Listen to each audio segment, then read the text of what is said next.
अस्सलाम वालेकुम students, welcome back to my channel.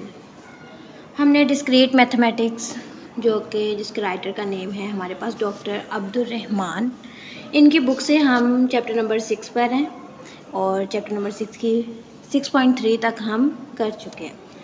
आज हमने 6.4 एक्सरसाइज स्टार्ट करनी है।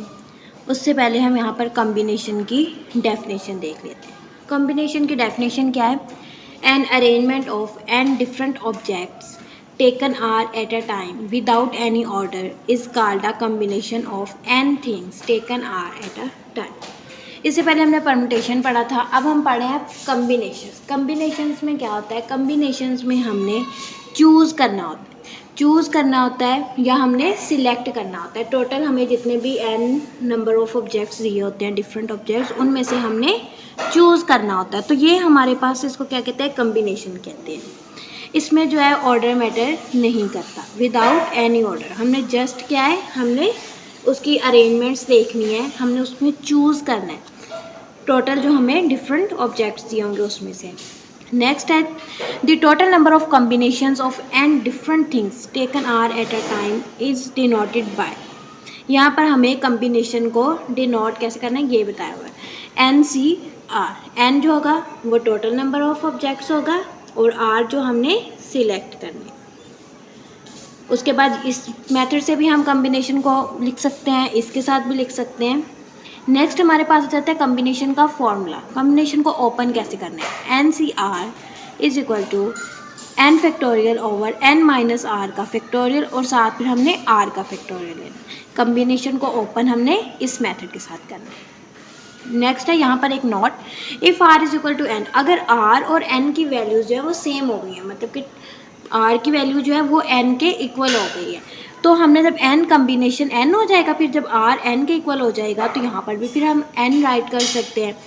तो ये जब इसको ओपन करेंगे, n factorial over n minus n का फैक्टोरियल और यहाँ पर भी एन का फैक्टोरियल, ये कैंसिल हो जाएगा और यहाँ पर हमारे पास रह जाएगा एन फैक्टोरियल और ये एन फैक्टोरियल। तो ये हमारे पास जब ये भी कैंसिल हो जाएगा तो क्या हमारे पास 1 रह जाएगा। तो इस तरह हमारे पास अगर आर और एन की वैल्यूज़ जो है वो इक्वल हो जाती हैं तो इस केस में हमारे पास आंसर जो है वो 1 ही आएगा, जब आर और एन की वैल्यूज़ इक्वल हो जाएंगी। फॉर एग्जांपल अगर एन भी 3 है और आर भी 3 है तो इस तरह के केस में हमारे पास जो कम्बिनेशन ओपन करने के बाद आंसर आएगा वो क्या आएगा? 1। नेक्स्ट हम इसके साथ देखते हैं एक्सरसाइज 6.4 का क्वेश्चन नंबर 1। ये हमारे पास एक्सरसाइज 6.4, इसका क्वेश्चन नंबर 1 है, evaluate the following expressions 20 combination 17। ठीक है, इसको जस्ट हमने जैसे मैंने आप लोगों को ये बताया है, इसमें जस्ट वैल्यूज़ पुट करनी है एन और आर की, तो इसके साथ ये क्वेश्चन सॉल्व हो जाएगा। मैं आपको ये सॉल्व करके दिखाती हूँ। तो ये हमारे पास है क्वेश्चन 20 कम्बिनेशन 17। ये जो 20 है ये यहाँ पे यूँ लिखना है, ठीक है, 20 कम्बिनेशन 17। अब हम क्या करेंगे? 20 कम्बिनेशन 17 इज इक्वल टू 20 का फैक्टोरियल 17 फैक्टोरियल आर का फैक्टोरियल 20 माइनस 17 का फैक्टोरियल। अब इसको जब सॉल्व करें, फैक्टोरियल्स ओपन करें तो हमारे पास आ जाएगा 20 कम्बिनेशन 17, ये किसके इक्वल आएगा? 20 multiply by 19 multiply by 18 multiply by 17 का फैक्टोरियल। हम इसको 17 फैक्टोरियल तक ओपन कर लेंगे ताकि हम इसको इसके साथ कैंसिल कर सकें। 20 में से 17 गए, 3 का फैक्टोरियल, तो ये 17 फैक्टोरियल इससे कैंसिल हो गया। इनको हम मल्टीप्लाई करते हैं, ऊपर हम मल्टीप्लाई करके इनका आंसर लिख देंगे और 3 का फैक्टोरियल ओपन करेंगे तो 6 आ जाएगा। इन तीनों को मल्टीप्लाई करके हमारे पास जो आंसर आएगा वो आएगा 6840। इसको इस पर डिवाइड करें तो हमारे पास आ जाएगा 1140। तो ये हमारे पास इसका आंसर है। अब इसका पार्ट 2 देखें। पार्ट 2 में क्या दिया हुआ है? पार्ट 2 में दिया हुआ है कम्बिनेशन को इस मेथड के साथ लिखा हुआ है, कम्बिनेशन 12 और 6। तो इसमें हमारे पास n की वैल्यू होगी 12 और r की वैल्यू क्या होगी? 6 होगी। इसको भी हम सॉल्व करते हैं। इसमें हमारे पास n की वैल्यू क्या हो जाएगी? n इज इक्वल टू 12 और r इज इक्वल टू 6। इसमें भी इसको हम लिखते हैं 12 कम्बिनेशन 6 और फॉर्मूला इस पे लगाएं। ये हमारे पास आ जाएगा ऊपर 12 का फैक्टोरियल, नीचे आ जाएगा 6 का फैक्टोरियल और साथ आएगा 12 माइनस 6 का फैक्टोरियल। 12 का फैक्टोरियल हम इसे ओपन कर लेते हैं 6 तक। 12 मल्टीप्लाई बाई 11, 10, 9, 8, 7 और ये 6 का फैक्टोरियल, 6 का फैक्टोरियल और ये 12 में से 6 का फैक्टोरियल रह जाएगा हमारे पास और ये जो है ये कैंसिल हो जाएगा। अब जो ऊपर है इनको मल्टीप्लाई करके हम ऊपर आंसर लिख देंगे और नीचे हम 6 का फैक्टोरियल ओपन करके नीचे इसका आंसर लिख देंगे। ऊपर हम इनको जब मल्टीप्लाई करेंगे तो हमारे पास ये आंसर आ जाएगा, नीचे 6 का फैक्टोरियल ओपन करेंगे तो हमारे पास 720 आ जाएगा। अब इसको डिवाइड करके हमारे पास आ जाएगा 924। तो हमारे पास 12 कम्बिनेशन 6 का ये आंसर है। नेक्स्ट इसका पार्ट 3 देखें, n कम्बिनेशन 4। ये हमारे पास इसका थर्ड पार्ट है। इसमें भी जस्ट हम कम्बिनेशन को ओपन करते हैं, n factorial over 4 factorial n minus 4 का फैक्टोरियल। इससे ज़्यादा हम इसे सॉल्व भी नहीं कर सकते क्योंकि हमारे पास n की वैल्यूज़ जो है वो नहीं है, तो जस्ट हम इसको इतना ही सॉल्व करेंगे, इससे नेक्स्ट हम इसको सॉल्व नहीं कर सकते। नेक्स्ट इसका पार्ट 4 जो है वो हमारे पास है, वो हमारे पास इस फॉर्म में लिखा हुआ है। तो ये हमारे पास क्या बनेगा, ये इसमें n की वैल्यू 8 होगी और r की वैल्यू 2 होगी, तो ये 8 कम्बिनेशन 2 बन जाएगा। हम इसे लिखेंगे 8 कम्बिनेशन 2।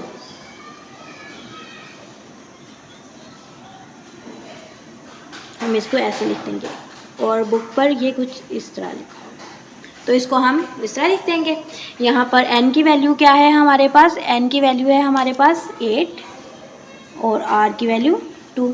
तो जस्ट इसको ओपन करें 8 कम्बिनेशन 2 को, नहीं हमारे पास आ जाएगा 8 फैक्टोरियल ओवर 2 फैक्टोरियल 8 माइनस 2 का फैक्टोरियल, 8 मल्टीप्लाई 7 मल्टीप्लाई 6 फैक्टोरियल। इसको हम यहाँ तक ओपन कर लेते हैं, 8 पे से 2 गए 6 और ये फैक्टोरियल। यहाँ पर हम इस 6 फैक्टोरियल और इस 6 फैक्टोरियल को कैंसिल कर देंगे, 8 7 आर 56 और नीचे आ जाएगा हमारे पास 2 का फैक्टोरियल 2 ही, तो ये हम करेंगे 2 आंसर 2 2 ज़ार 4 और 2 8 ज़ार 16, तो ये हमारे पास इसका आंसर आ जाएगा 28। ठीक है, 8 कम्बिनेशन 2 का। नेक्स्ट हमने क्वेश्चन नंबर 2 करना है। क्वेश्चन नंबर 2 को सॉल्व करने के लिए पहले ये वाला पार्ट करते हैं, इसका क्वेश्चन नंबर 2 का फर्स्ट पार्ट। सेकंड पार्ट को सॉल्व करने के लिए हमें पहले एक डेफिनेशन देखनी पड़ेगी, वो है कॉम्प्लीमेंट्री कम्बिनेशन की। तो पहले फर्स्ट पार्ट सॉल्व कर लेते हैं, फिर इसके लिए मैं आप लोग को वो डेफिनेशन करवा दूँगी। तो क्वेश्चन नंबर 2 का सोल्यूशन है, हम इसमें इसको पहले ओपन कर देते हैं। ये आ जाएगा हमारे पास n फैक्टोरियल ओवर 10 फैक्टोरियल और n माइनस 10 का फैक्टोरियल और ये इधर इसी तरह भी रहेगा 12 मल्टीप्लाई 11 ओवर 2 फैक्टोरियल। अब हम क्या करेंगे, हम इसके साथ 10 फैक्टोरियल को मल्टीप्लाई और डिवाइड दोनों करवा देते हैं। ये देखिए n फैक्टोरियल ओवर 10 फैक्टोरियल, ये सेम ऐसे ही रहेगा।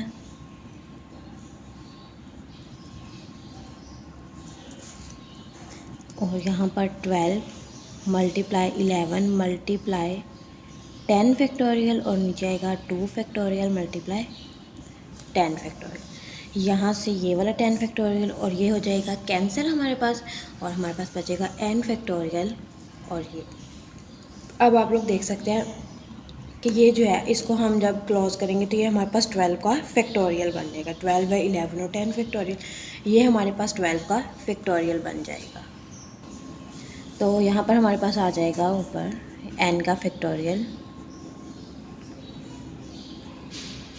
और में आ जाएगा n माइनस 10 का फैक्टोरियल इज इक्वल टू, अब ऊपर इधर हमारे पास बन जाएगा 12 का फैक्टोरियल और नीचे हमारे पास चूँकि था 2 फैक्टोरियल था, हम 2 फैक्टोरियल को इस तरह भी तो लिख सकते हैं 12 माइनस 10 का फैक्टोरियल। जब ये 12 में से 10 माइनस हो जाएंगे तो हमारे पास क्या रह जाएगा 2 और ये 2 का फैक्टोरियल, तो हम इसको इस तरीके से भी राइट कर सकते हैं। तो यहाँ पर हम अब कंपेयर करेंगे by comparing by comparing both sides. Both sides को कंपेयर करेंगे तो ये हमारे पास आ जाएगा n factorial is equal to 12 factorial. ये फैक्टोरियल से कैंसिल, तो ये हमारे पास रह जाएगा n is equal to 12।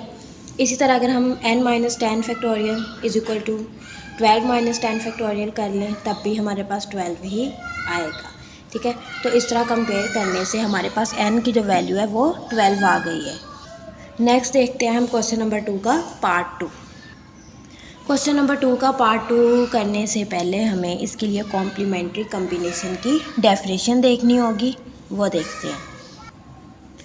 Book page number 204 पर हमारे पास है कॉम्प्लीमेंट्री कम्बिनेशन की डेफिनेशन है if from n different objects, अगर हमारे पास n डिफरेंट ऑब्जेक्ट्स हैं, combination of r objects is made, हमने उसमें से कुछ जो ऑब्जेक्ट्स हैं वो चूज़ करने हैं, उनका कम्बिनेशन है। ठीक है, then n minus r objects remains and they themselves form a combination of n minus r objects. अगर हमारे पास 10 ऑब्जेक्ट्स है, ठीक है, अगर हमारे पास 10 ऑब्जेक्ट्स हैं और अगर इनमें से हमने r जो है, ठीक है, n इज़ इक्वल टू 10 है, r जो हमने मतलब इनमें से चूज़ करने हैं या सिलेक्ट करने हैं वो है जी हमारे पास 4। ठीक है, तो n माइनस r 10 में से जब हम कोई भी 4 चूज़ कर लेंगे तो उसके बाद हमारे पास कितने रह जाएंगे जो ऑब्जेक्ट्स होंगे डिफरेंट, वो हमारे पास डिफरेंट ऑब्जेक्ट्स रह जाएंगे 6। 10 माइनस 6 n माइनस r करेंगे तो ये हमारे पास 10 माइनस 4 क्या हो जाएगा, 6 हो जाएगा।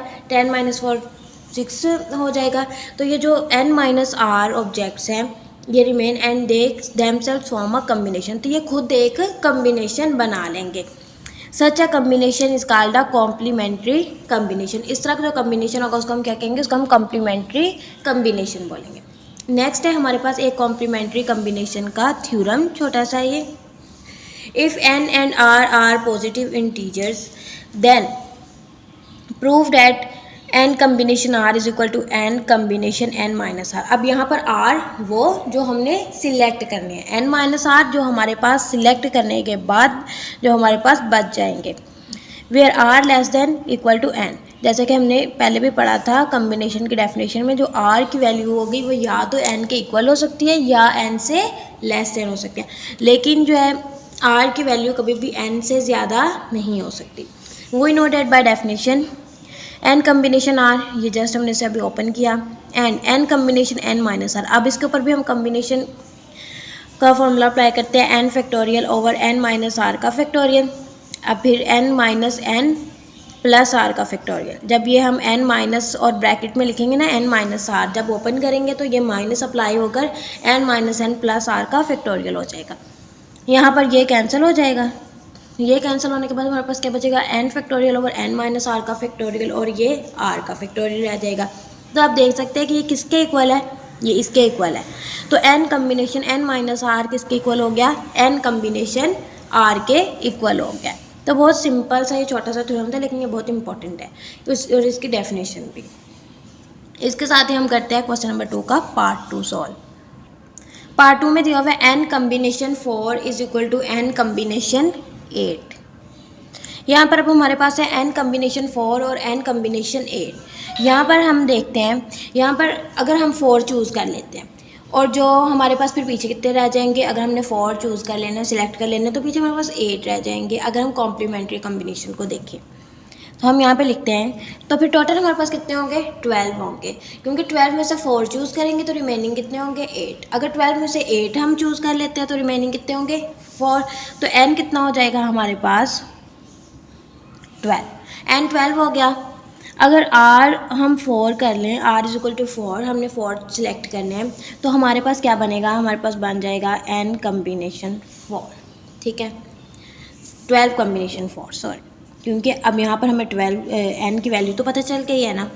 अगर हमारे पास n इज़ इक्वल टू 12 हो और हमने इसमें से चूज़ करने हो 8, तो हमारे पास क्या बनेगा, 12 कम्बिनेशन 8 बन जाएगा। ठीक है, अब हमारे पास कॉम्प्लीमेंट्री कम्बिनेशन क्या था, वो हमारे पास था n combination r is equal to n combination n minus r। ठीक है, यहाँ पर आप n की वैल्यू पुट करें, 12 कम्बिनेशन, बल्कि अभी हम यहाँ पर इसके एन की वैल्यू नहीं लगाएंगे, ठीक है। यहाँ पर हम करेंगे कॉम्प्लीमेंट्री कम्बिनेशन के फॉर्म में इसे लिखते हैं एन कम्बिनेशन n माइनस 4, ठीक है, is equal to n combination 8। अब देखिए 12 माइनस 4 8 हो जाएगा, तो ये n कम्बिनेशन 8 है। n अब हम इनको कंपेयर कर लेते हैं। n combination n minus 4 is equal to n combination 8 हो गया, इसको हम कंपेयर कर लेते हैं। तो ये हमारे पास क्या आ जाएगा, n minus 4 is equal to 8 compare करने से। तो यहाँ पर n is equal to 8 plus 4 is equal to 12। तो ये हमारे पास इसका आंसर आ जाएगा। इसके साथ हमारा क्वेश्चन नंबर 2 जो है वो भी सॉल्व हो चुका है। आपने इसमें कॉम्प्लीमेंट्री कॉम्बिनेशन की डेफिनेशन और उसका वो थ्योरम जो है वो मस्ट करना है, और ये क्वेश्चंस भी इसके बहुत इंपॉर्टेंट हैं। तो हम 6.4 के बाद हमने 2 क्वेश्चंस जो हैं वो कर लिए हैं। क्वेश्चन नंबर 1 भी कर लिया है और क्वेश्चन नंबर 2 भी कर लिया है। इंशाल्लाह नेक्स्ट लेक्चर में हम क्वेश्चन नंबर 3 से स्टार्ट करेंगे। अगर आपको कोई भी क्वेश्चन पूछना है या कोई भी कुछ भी पूछना है तो आप लोग कमेंट सेक्शन में मैसेज करके कमेंट करके आप लोग पूछ सकते हैं। मैं आप लोगों को इंशाल्लाह लाजमी रिप्लाई करूँगी। नेक्स्ट लेक्चर तक के लिए अल्लाह हाफिज़।